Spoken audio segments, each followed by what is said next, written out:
Let's do a Sun Wukong guide, and let's focus on Abyss 1. So I actually don't have an Abyss 1 guide, so even though I'm going to focus a lot on Sun Wukong, this can kind of serve as a good showcase and a good explanation of placements and timings, things like that, for anyone using any kind of comparable squad, but a lot of things here are really consistent. How to use Fasti, how to use Aelin, how to use Diao Chan, how to time out everyone's ults.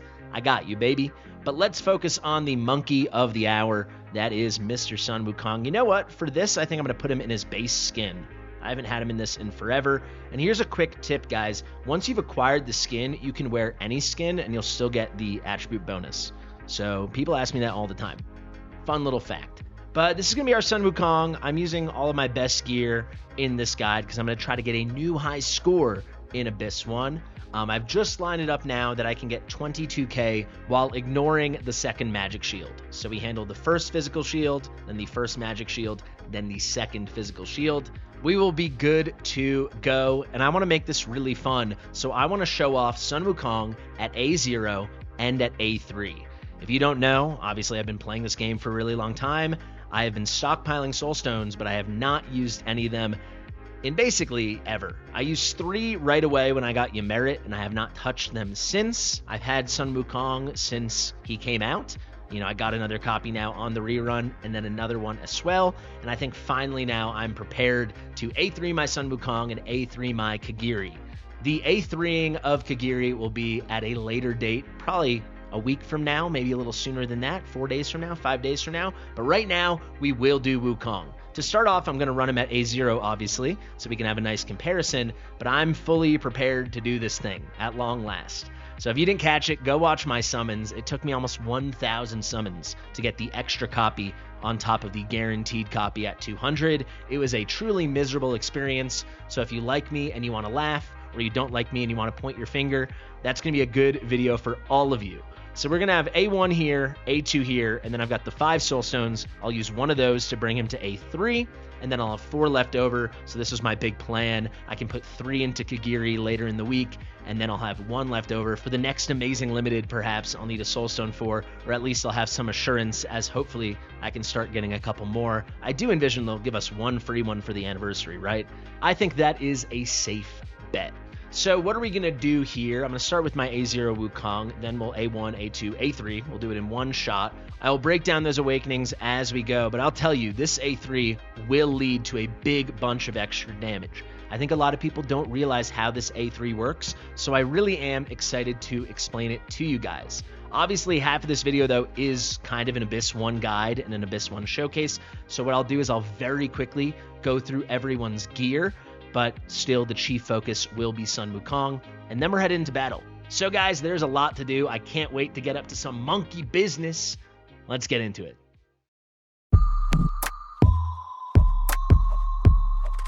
Fastidious. Fastidious. All right, first things first, let me show you the Sun Wukong build. He's wearing my absolute best gear, so I definitely want to show it off. Let's actually start with the left side over here. These are 2 pieces I just recast today. If you don't know, I've been hunting quad stat left side gear forever. You can only get these pieces from left side exclusive gear or left side tier 3 ancients and variants, and I'd never gotten one until my last forging session, which should be coming out really soon. And I finally got my first ever quad stat weapon. When I say quad stat, I mean attack bonus, attack speed, crit rate, and crit damage. Those are like the main 4 in this game, and I actually got 3 breastplates with it. So this took a lot of recasts. Well, it took 10. It felt like forever, but finally we did get this big attack bonus roll, and everything else was pretty dang solid. The crit was really low, but I refined it a couple times, brought it to 20. Part of me regrets that, but it is what it is. You know, amazing attack, solid crit damage, pretty good attack speed. We'll take it. And then I love, love, love this breastplate over here. This is what rolled the best for me. Basically gold crit damage. It's tickling right there. You got the minimum gold attack bonus, more than enough crit rate, and pretty dang solid attack speed. This is gorgeous. Wicked Vengeance at this point is going to be the best you can get on him just because of the access to more super OP secondary stat, substat combinations, as you can see here. I mean, the amount of extra attack speed and crit damage I'm getting by stacking up on those pieces is crazy. And then if we go to the right side, we've got this Soulbound Arcana bangle variant. You know, I have one other completely brilliant Soulbound Arcana. I show this off whenever I can. It is the pride of my account. I have one other phenomenal Soulbound Arcana bangle. There you go. About as much gold as you could ever see. 40% crit damage. But this piece here is actually so freaking strong. So it looks like this piece on the left blows out the piece on the right, but actually this piece on the right has the variant effect Renewed Vigor. This comes in two forms. This is the stronger of the two forms. After being deployed for 60 seconds, increases basic attributes by 5%. The weaker version is by 3%, but this is a big base attribute boost that's going to scale with your entire kit. It is really, really good. We got the flat attack, and then we got the 3 main subs. Very nice. Here you can see, again, I went for attack bonus main stat. I kind of wish this Rage Regen was flat attack, though it does make the run less sweaty. For other content, though, I'd say the Rage Regen here is really preferable. The rolls are good, not phenomenal, but definitely a great piece. And then finally, we have this beautiful piece over here. I did go crit damage on one of the right side pieces, so we did attack bonus, crit damage. I think this isn't true for every account, but for the majority of accounts, I think that's the way to do it for most of your DPS in Abyss 1. If your gear is really lacking, I would go triple attack bonus, or if you're working on a unit with low base attack. But when you've got someone here like Sun Wukong with high base attack, I think what you're going to want to do is 1 crit damage main stat, 2 attack bonus main stats, and certainly if on the crit damage main stat you can pick up some nice flat attack, it's really good. These are really nice rolls, 24% attack bonus, the rest looks really good. Quite happy with this Sun Wukong build, and you can see it's only going to get stronger with the Awakenings. If we go to the artifact, I have through events and naturally from pulling in the Forge, I've gotten a promo 4 Golden Cudgel. This is the exclusive artifact for Sun Wukong.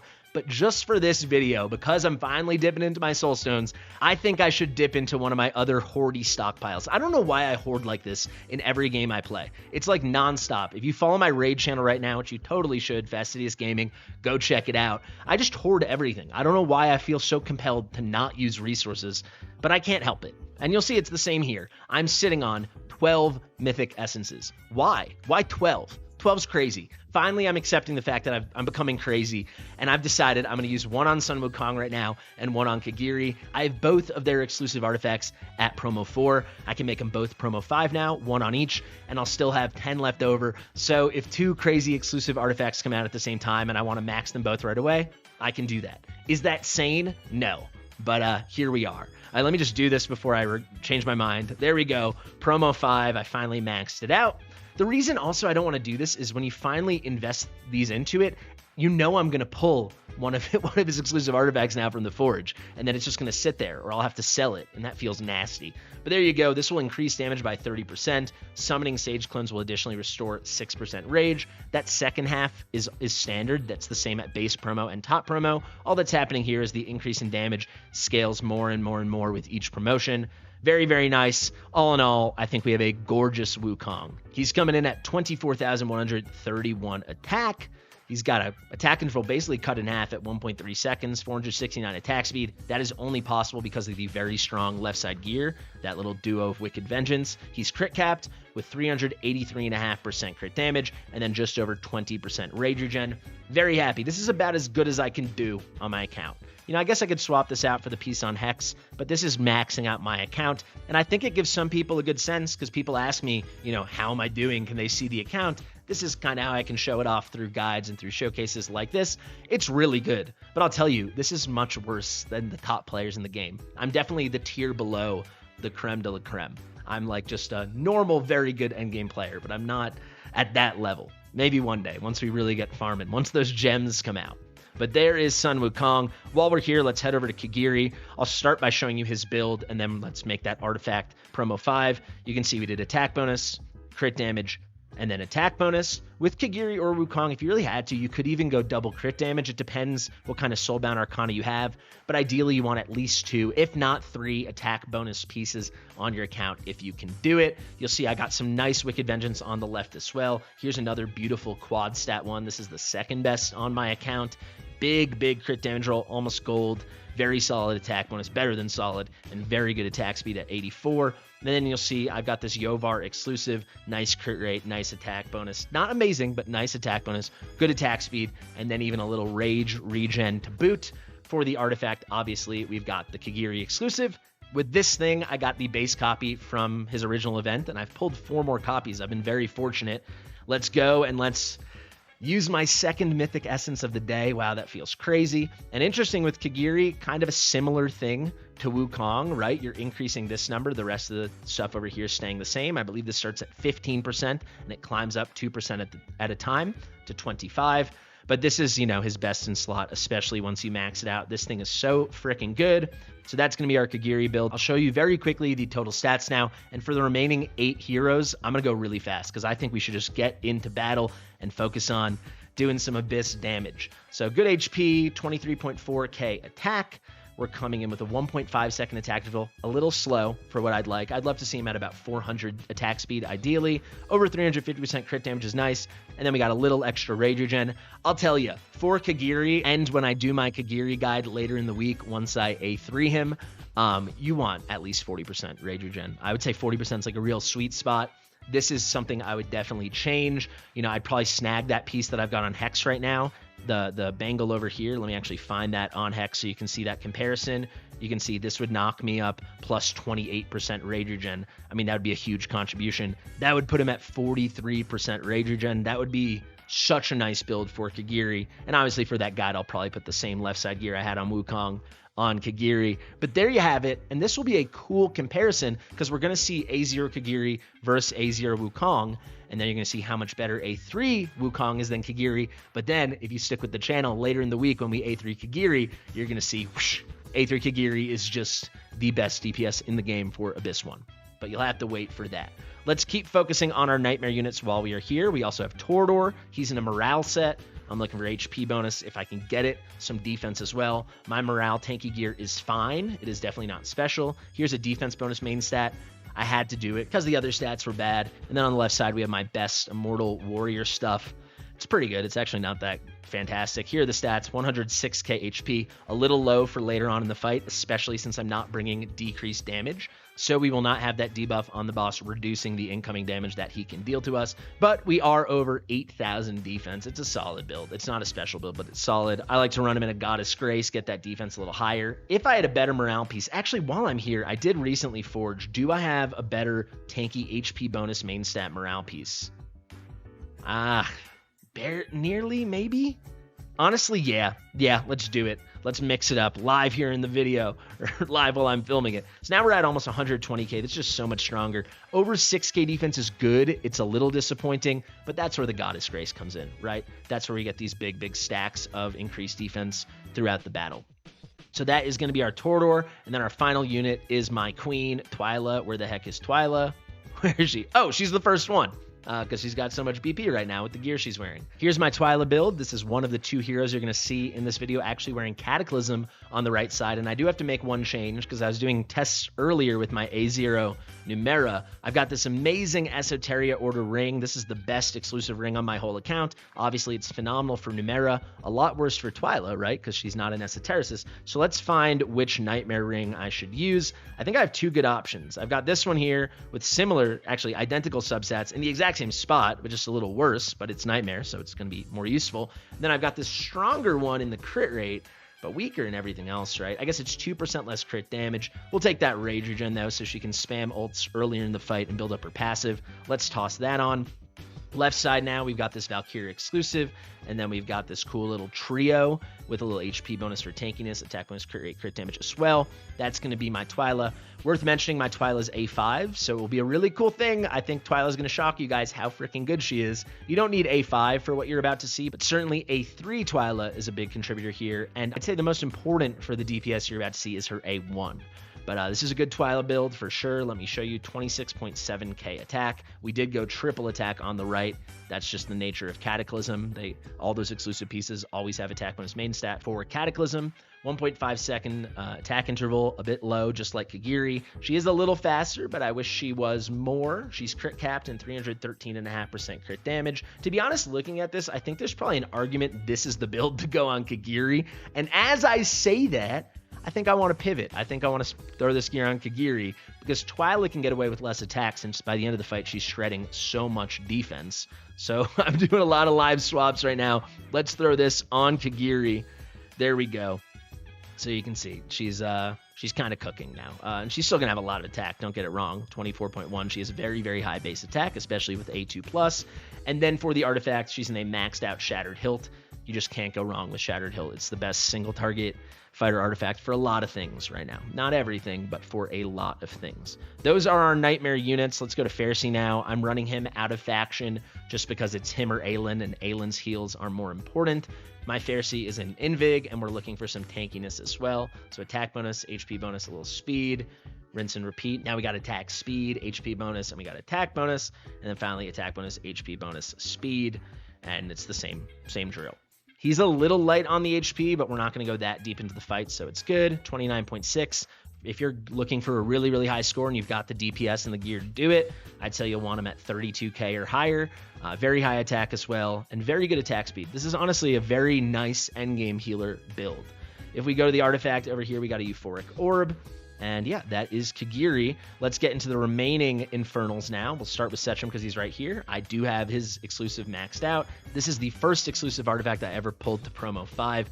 These just always drop for me. And it's particularly good for all content for Setram, but especially this battle. Like, it's really good because you just only care about the ult, only for the shield. And it's excellent. It really is. If we look at the gear, he's the only unit you're going to see in Infernal Roar. We got crit damage here with perfect substats, attack bonus with perfect substats, and then attack bonus with not perfect substats, but a little HP.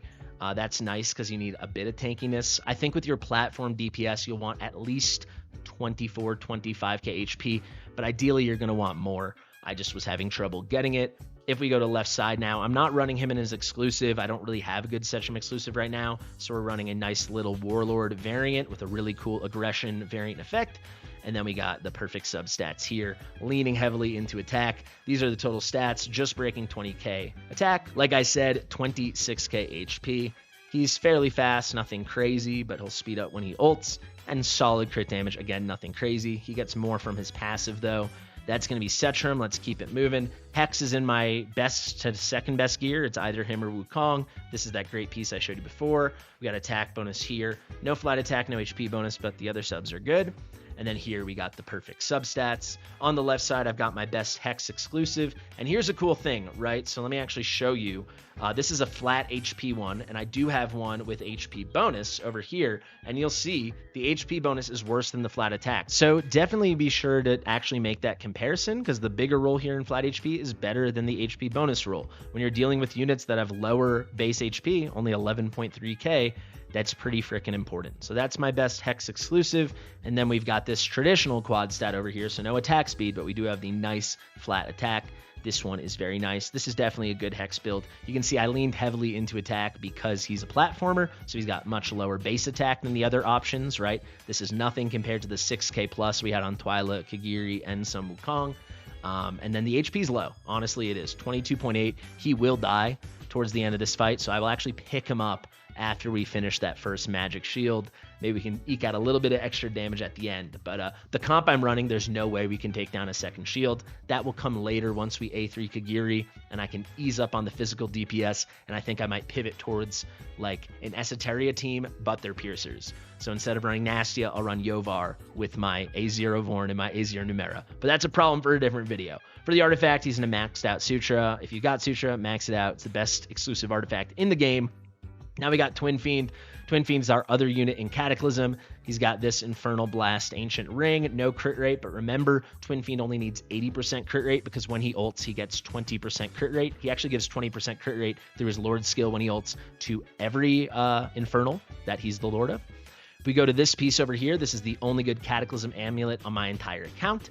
It literally is the only one with appropriate substats. Fun fact, today I was forging, and I forged my 14th Arrogance exclusive, so my 14th Cataclysm Arrogance exclusive amulet, and it was my 14th in a row that didn't have a single crit rate substat. All 14, I'm 0 for 14, baby. But this one's pretty solid. I had to recast this quite a few times. And then this one, we're looking for HP bonus for a little tankiness. You can see his HP is a little low too. And then finally, we got a little quad here. This is the other one with the best 4 substats. You got that attack speed instead of the flat attack. It's really nice, but I'm definitely going to recast this at some point. But as it stands, it's still, these are pretty solid rolls. And then over here, attack bonus, create HP bonus, attack speed. Trying to get him tanky, kind of failing. 25.3, it's okay. There's the attack. He's quite fast. Picked up a little bit of Rage Regen, and we got him over 300% crit damage. Crit rate's at 87, but remember, the number you're shooting for with your Twin Fiend is 80, but also remember, it doesn't matter. His damage sucks. I have an A5 Twin Fiend because I had him muling my Soul Stones, and believe me when I tell you, the damage will shock you how bad it is. It's almost like he's not there. He's a great Lord, or he's a pretty good Lord, but compared to Soul Cadence, honestly, it offends me how much better Soul Cadence is. For the artifact, let's actually switch him into a Tear of Twilight. That's pretty important. That'll help a little bit. And then finally, we've got Aelin and Diao Chan. So let's start with Aelin because she's more complicated than Diao Chan. It's the same thing as with Fasti. We're looking for a lot of attack speed, and then we're looking for HP. So attack bonus, HP bonus, attack speed. This is actually perfect substats. Here we got attack bonus, HP bonus, flat HP, flat attack speed. Very, very nice. And then we got heal effect, which I took just because look at these rolls. Big flat attack, nice attack bonus, nice HP bonus, and some attack speed. Finally on the left, I try to avoid Salvation and Light's Grace, but if these stats are good, the stats are good. Attack bonus, heal effect, HP bonus, and then finally attack speed, HP bonus, heal effect, attack bonus. So these on the breastplate are some excellent substats. Pretty good on the weapon. We wish this crit rate was attack speed, then I'd be a lot happier. All in all, though, she is getting close to how tanky I want her. 30.7k HP. Again, I think 31, 32, 33, that's a good spot to be. Very high attack for Aelin, who has very low base attack, unlike Fasti, who has quite high base attack. Pretty fast. Wish she was faster, but it's okay. 376. And then plenty heal effect. That's actually overkill. This build isn't as nice as the Fasti one, but it will do. For her artifact, we have got her in a Golden Scarab, a little extra Rage Regen, but most importantly, a little attack boost that will help with the healing. I also realized I didn't tell you Fasti's. He's in a maxed out Euphoric Orb. And then finally, we got Diao Chan. This is a tough call between her exclusive and a Golden Scarab. If she can survive, run the exclusive, in my opinion, as long as you've got 1 or 2 promos. I've got promo 2. Otherwise, run the Golden Scarab. We'll stick with this. For Diao Chan, Wings of Grace, she's going to put this buff onto Hex. And then we want attack to the moon with some HP. So attack bonus, flat attack HP, same story. My Wings of Grace is okay, kind of disappointing. It is what it is. Here's a big attack bonus roll. There's some HP bonus. And here we got attack bonus, flat attack, HP bonus. She comes in at 13.757k attack. It's solid. It's not that special. It'll definitely get the job done to an extent. And that's what we're working with, guys. Those are our 10 units. Let's get into it with Wukong here. Let's start this first run so we can then awaken our Sun Wukong and then have a lot of fun with the second run. I don't know 100% what to expect. I mean, for sure the DPS is going to go up. But yeah, I'm going to move myself over here because I'm going to be building the comp on the left. And let's hop right in. Let's nail this on our first try, baby. So I'll try to explain everything as much as I can as we go. Let's hop into battle. First things first, let's deploy Hex. We're going to put Hex over here. Important to do Hex first because he's getting Wings of Grace. The Wings of Grace, set buff effect from Diao Chan goes to the ally in range with the highest attack. Hex certainly will not have the highest attack once more people are placed, so we got to make sure he's the only ally in range when we do this. So we place Hex here. Here goes Diao Chan. Let's quickly switch her to black mode. That will happen in just 1 second. Then we'll do our Sun Wukong right here. We're going to place Aelin here. So she's placing Invig on Sun Wukong. You can see that. Then we are going to go Twyla here. And then our last Invig is Fasti.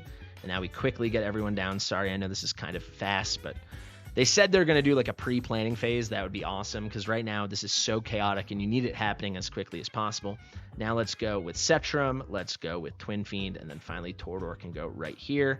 We are off to the races. I know it's kind of cluttered and hard to see stuff, but we're going to do our best. I need to do it from this angle. I'm not good at the other angle, so we'll do this. As soon as we can ult with Twin Fiend, we will. This is because if you have an A1 plus Twin Fiend, he puts out big vulnerabilities, magic and physical, increase 25% damage taken to the target. So even though this is the physical round, right, it goes physical magic, so on and so on, we can still benefit from the debuffs, even though he's not going to be dealing any damage. So let's ult with Twin Fiend.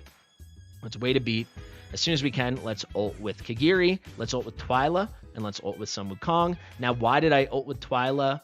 She's not going to have her ult come back as fast for the first shield as Kagiri and Wukong. Well, frankly, this is just so she can start stacking her passive effect. Every time she ults, she's going to start ignoring 10% more defense, and she can do that 8 times.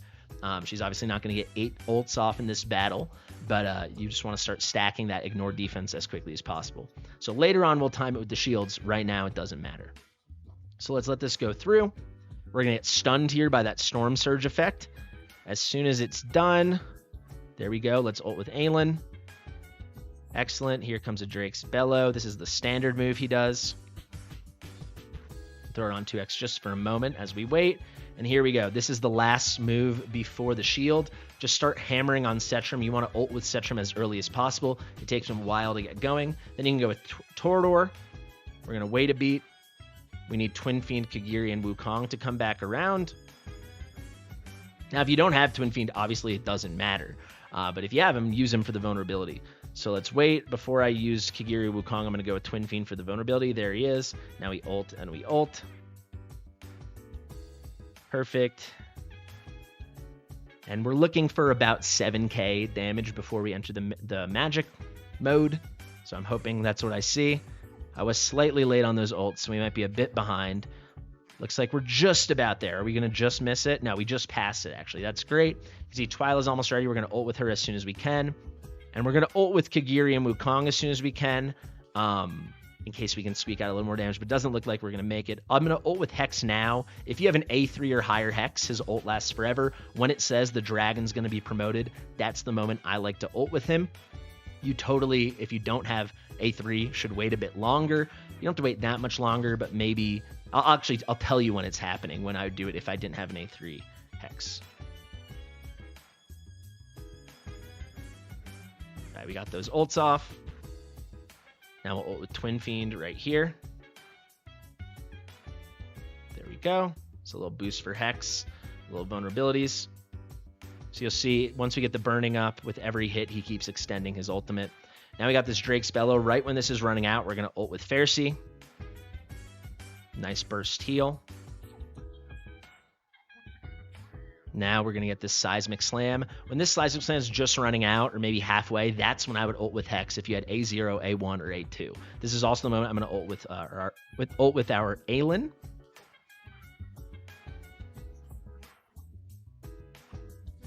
Now we wait.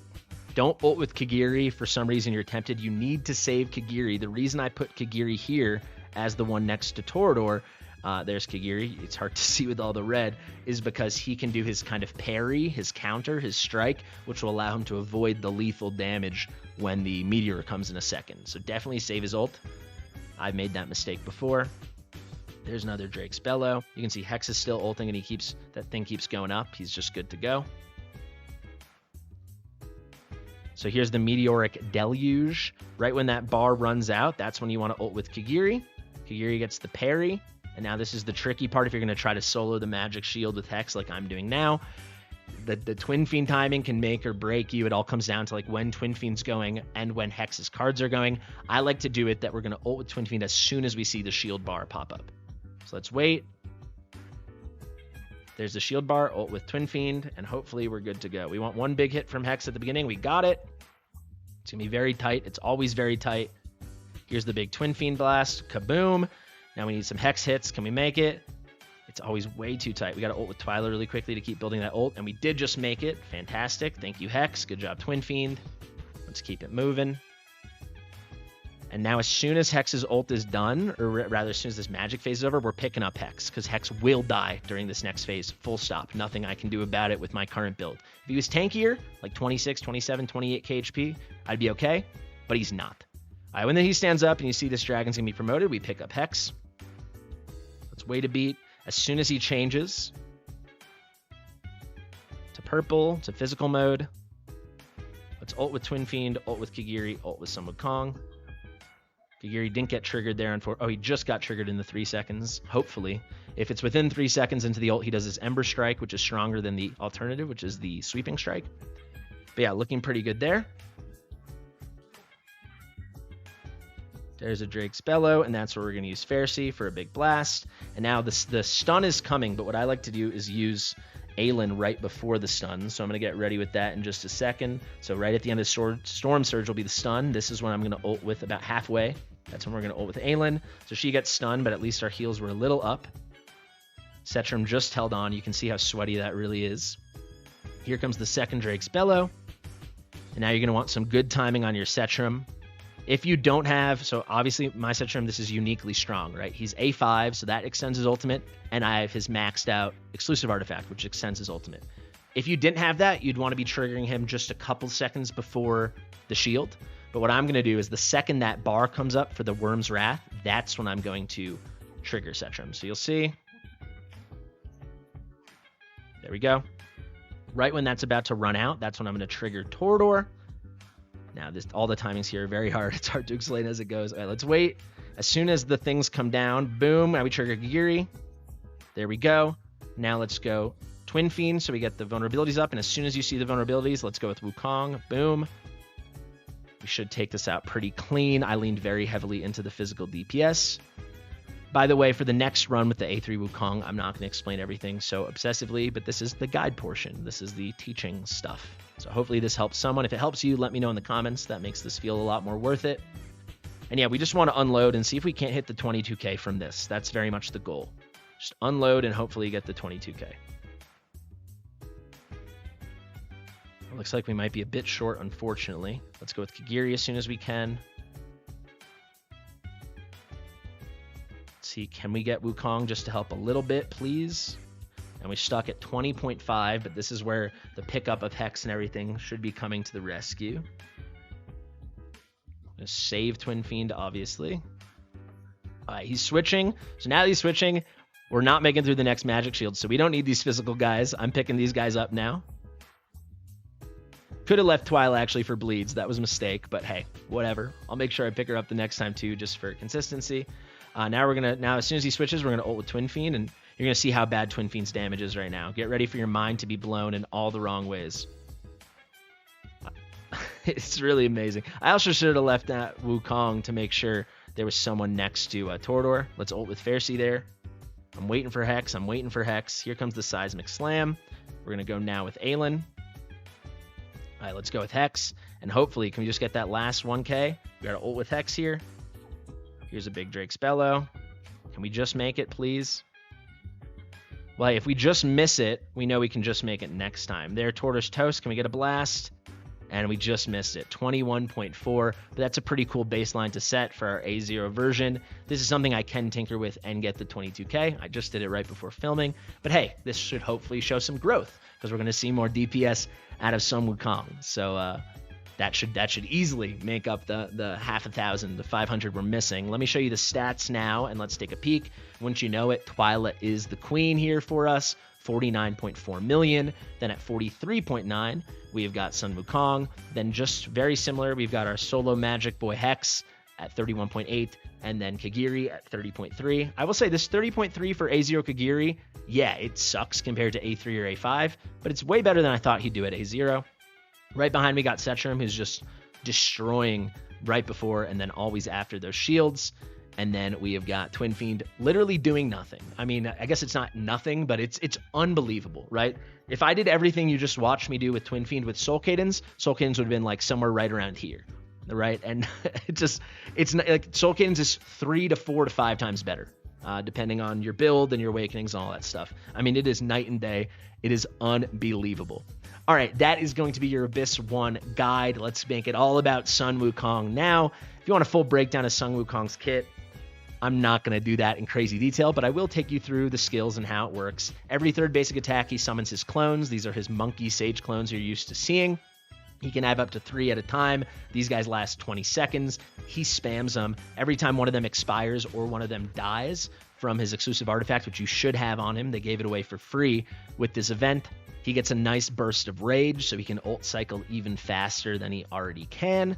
The other key thing, he gains 1 stack of Undaunted Might every 30 seconds. This is just increased damage to bosses and elites. It's only 1%, and he can only get 5 stacks if you're lucky enough to get an A5 Wukong, or if you just invest Soul Stones, which is the more realistic way you're going to get an A5 Wukong. That cap rises by 25, so you can get 30 stacks. So for a long battle, mostly like Apoc, Semra, you're talking a 30% boost. That's why he can be so, that's part of the reason he can be so phenomenal there.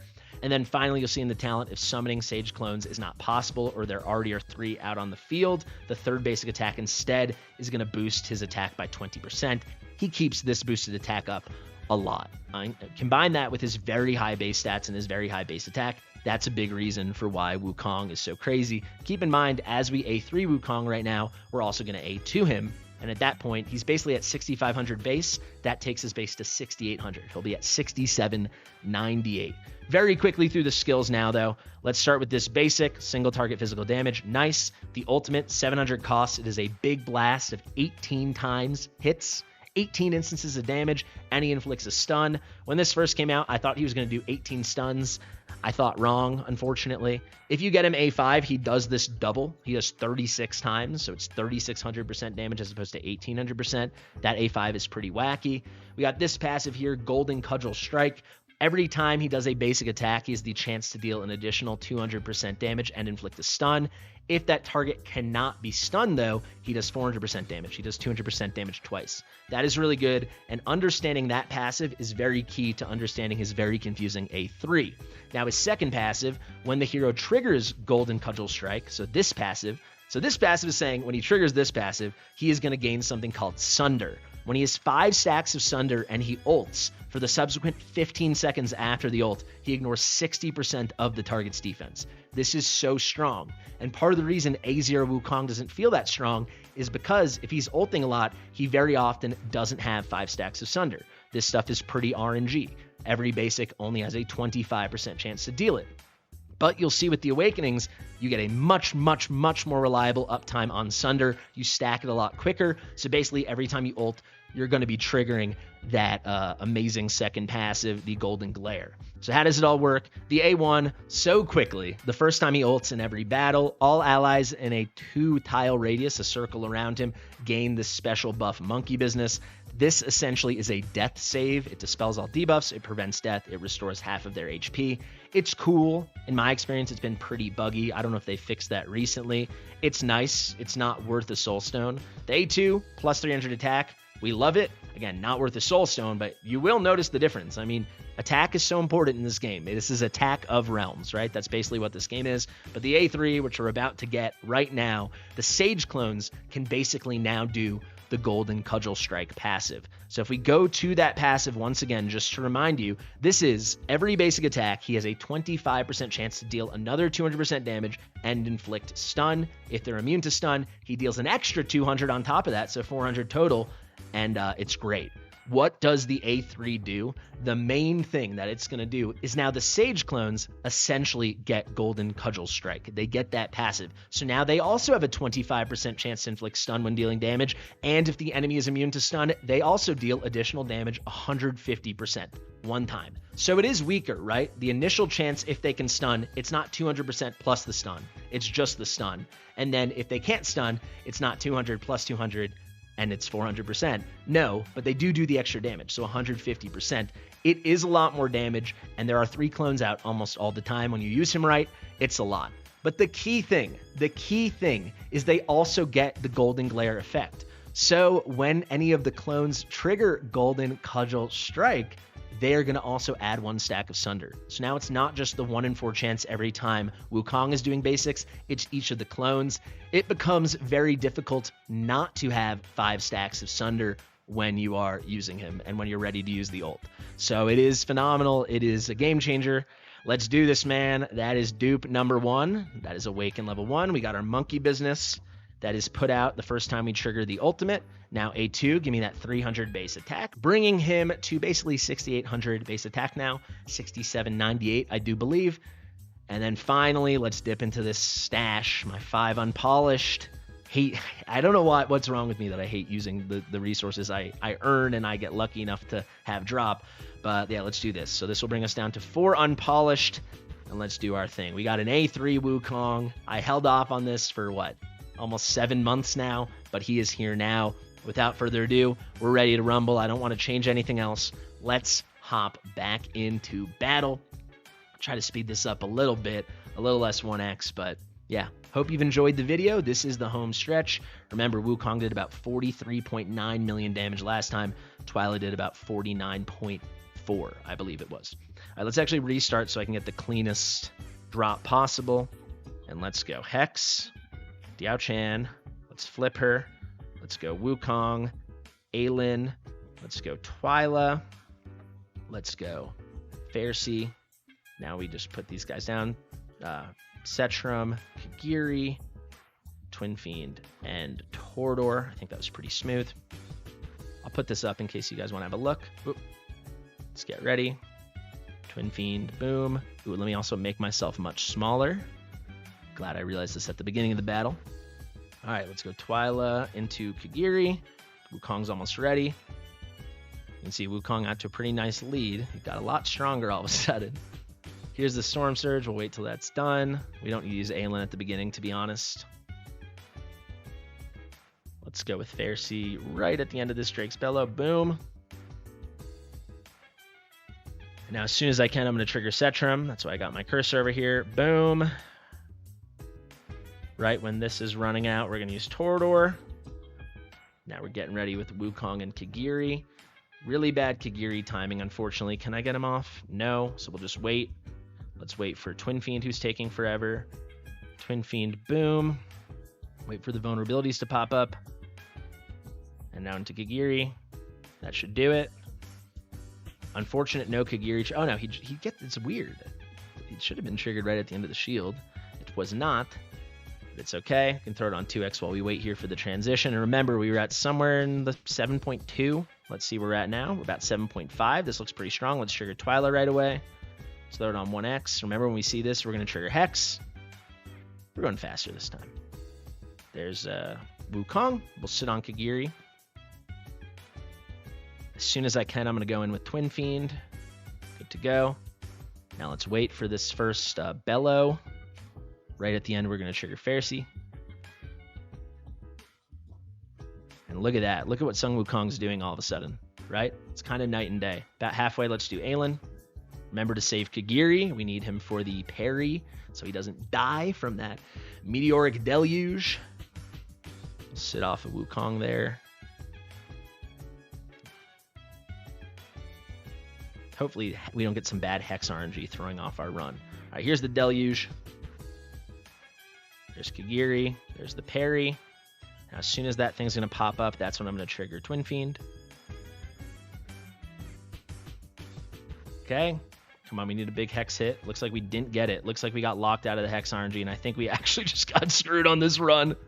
Come on, please. Hex hit. Go Hex. There it is. Okay, we saved it. Twyla trigger. A little late there, but we're okay. Mamma mia. That was sweaty. That was sweaty, Hex.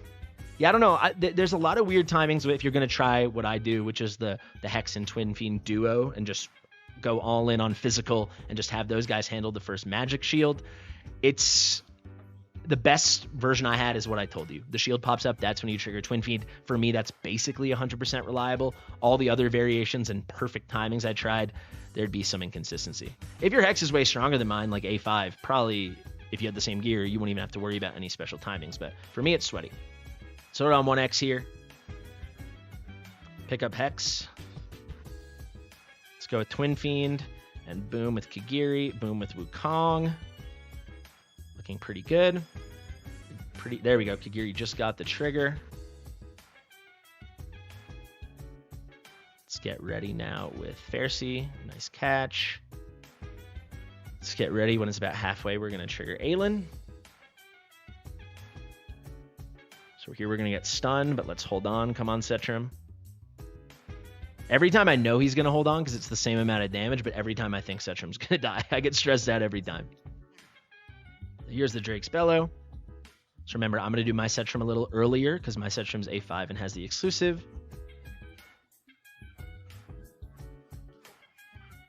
There we go. Let's go with this. Everything's lining up.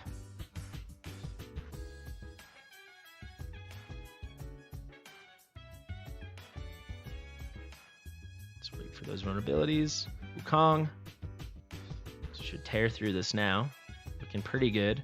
And it's not like so much better, right? Like, let's be honest. It's better. It's not so much better. I mean, heck, clearly Wukong's really performing. But, yeah, let's see it. Can we at least get that 22 for the video, please? It looks pretty promising. I don't know. They're making me sweat. We're not going to get it before the first part. All right, we're going to leave Kagiri there because that was a mistake I made last time. And then we will have to pick up Twyla for consistency, though I wish I had left her down last time. Just about made it, and clearly we're going to make it with Twin Fiend and Hex. We're actually going to hit it right now. But yeah, it's not like it's night and day, right? Twyla is catching up. I mean, A5 Twyla is nothing to scoff at. Also, I'll say in Wukong's defense, this is not his strongest content. But the big thing I wanted to show you is he's better, for sure, and he is not Kagiri. A3 Kagiri is night and day, specifically for Abyss 1. It is just crazy. All right, let's get ready here. Trigger. I like to do the Pharisee has a little delay, so I like to do them right before the blast comes. Then we'll do the halfway thing. And there's our 22.3. Let's get ready. Hex is about to come out.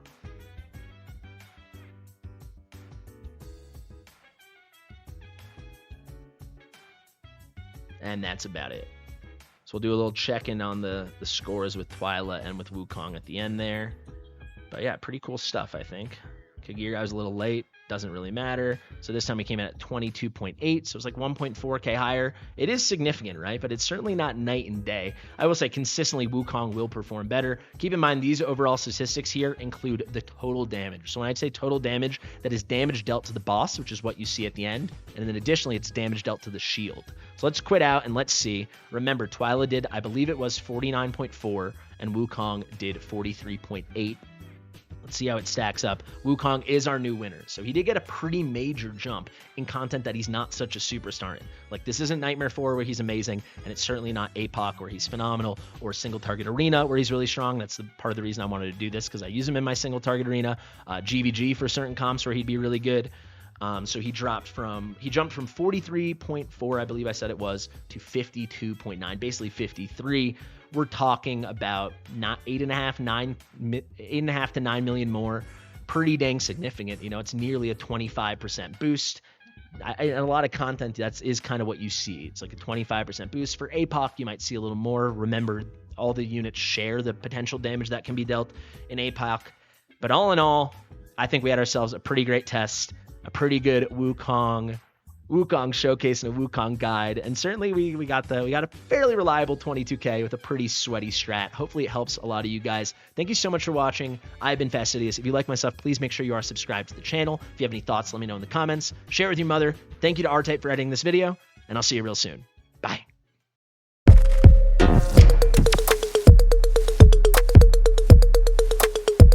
Fastidious.